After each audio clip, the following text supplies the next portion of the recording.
donner les précisions attendues, puisque ma question, vous le comprendrez, est d'importance en tant que députée de Paris. Elle touche la création d'une police municipale. Et donc, sujet largement d'actualité, surtout au vu des chiffres que nous avons connus en 2019, puisque malheureusement, la capitale a été marquée par de fortes hausses.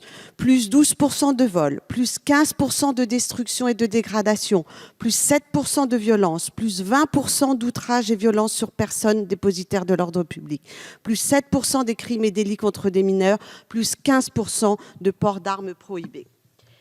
Tous les indicateurs, Monsieur le ministre, sont au rouge. Non, vraiment, 2019, reconnaissons-le, a été une très mauvaise année pour votre action contre la délinquance. Et 2020, malheureusement, ne s'annonce guère meilleur, puisqu'en janvier, les coups et blessures criminels sont en hausse de 7%, les cambriolages de 9% et les vols à la tire de 28%.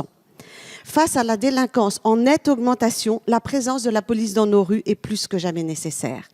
Malheureusement, à cause des nombreux mouvements sociaux qui mobilisent les effectifs, la présence policière ne peut plus être entièrement garantie à Paris. C'est regrettable et ce sont donc les Parisiens qui en payent les conséquences. Au regard de l'ampleur de la tâche, les forces de l'ordre sont débordées. Cette pression se traduit d'ailleurs aussi par l'explosion des suicides parmi les policiers, plus 70% en 2019. Nos policiers font un travail remarquable, mais ils sont à bout. Face à cette situation alarmante sur tous les fronts, le gouvernement et la majorité ont pourtant refusé, encore récemment, la création d'une police municipale à Paris, en appelant clairement à voter contre. Elle permettrait pourtant de soulager la police nationale.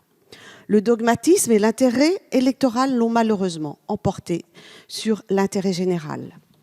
Cette police municipale donnerait enfin au maire de Paris les moyens de construire une ville plus sûre et de garantir la tranquillité des Parisiens, laissant la police nationale se concentrer sur la résolution des enquêtes et la criminalité, bref, sur ses missions régaliennes.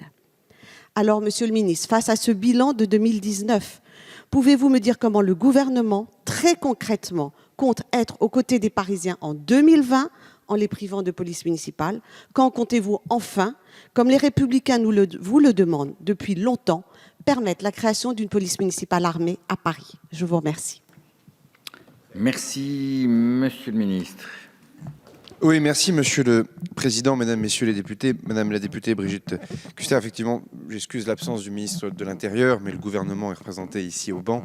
Et évidemment, je vais vous donner la lecture de ce que le ministre de l'Intérieur a prévu comme réponse à votre question, qui est une question effectivement bien connue et dont je ne méconnais pas qu'elle a aussi un intérêt dans ce calendrier électoral important où cette question est largement débattue devant les Parisiennes et les Parisiens. C'est donc la vie démocratique aussi qui s'exprime et elle s'exprime également ce matin à travers ces questions orales sans débat.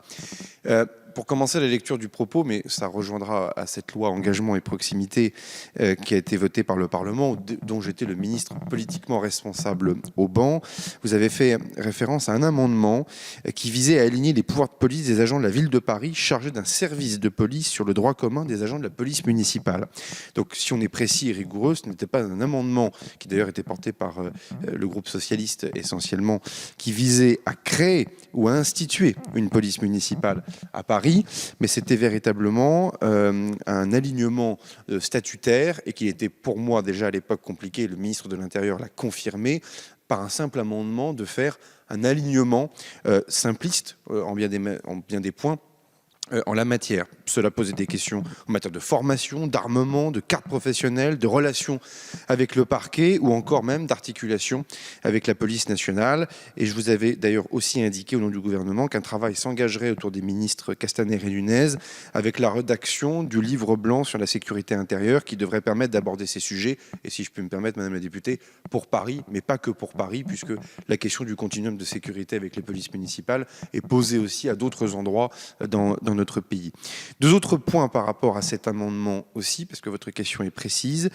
Il permettait de conférer la qualité d'agent de police municipale à tous les agents de surveillance de la ville de Paris ou à ceux chargés d'un service de police, y compris donc à ceux qui sont le plus éloignés des fonctions de policiers municipaux, auraient ainsi été chargés de pouvoir de police les agents d'accueil et de surveillance de la ville de Paris, par exemple, qu'on n'a jamais permis dans d'autres collectivités, pour le coup, dans notre pays. Ensuite, définir les statuts des agents exerçant les fonctions d'agents de police municipale est une prérogative de l'État, Madame la députée. Or, en l'espèce, l'amendement proposait de procéder par simple délibération du Conseil de Paris, venant ainsi ajouter de la complexité au statut des agents de la ville de Paris, dont vous savez, Madame la députée, que par ailleurs, la Cour des comptes a récemment critiqué déjà cette situation de fait. Il nous semble donc préférable de concevoir pour Paris, comme pour l'ensemble des collectivités territoriales françaises, des dispositions qui permettent à l'État de définir et contrôler les prérogatives de corps de fonctionnaires aux missions sensibles, comme cela est le cas pour les agents de police municipale dans la fonction publique territoriale, dont les statuts sont prévus par décret en Conseil d'État. Concernant la sécurité à Paris, plusieurs points. Je le rappelle, un quartier de reconquête républicaine couvrant une partie du 10e et du 18e arrondissement a été mis en place en septembre 2018. 2, les plans nationaux sont par ailleurs déployés avec une vigilance toute particulière sur la capitale.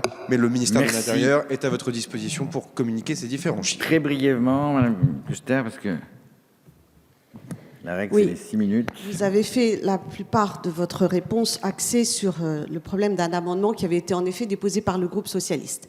Néanmoins, dans cet hémicycle, il n'y a jamais de perfection dans les textes proposés ou les amendements. Mais c'est au moins l'occasion de mettre le débat sur la table. Et la réponse qui nous avait été donnée à ce moment-là par le ministre de l'Intérieur n'était pas encourageante. J'ose espérer en effet que le débat des municipales à Paris va permettre enfin ce que nous attendons et que nous demandons, c'est-à-dire une véritable police municipale armée qui puisse exister. J'ai cru comprendre que vous alliez aller dans ce sens. Maintenant, passons aux actes. Merci, Monsieur le ministre. Merci. La parole est à Madame Manuela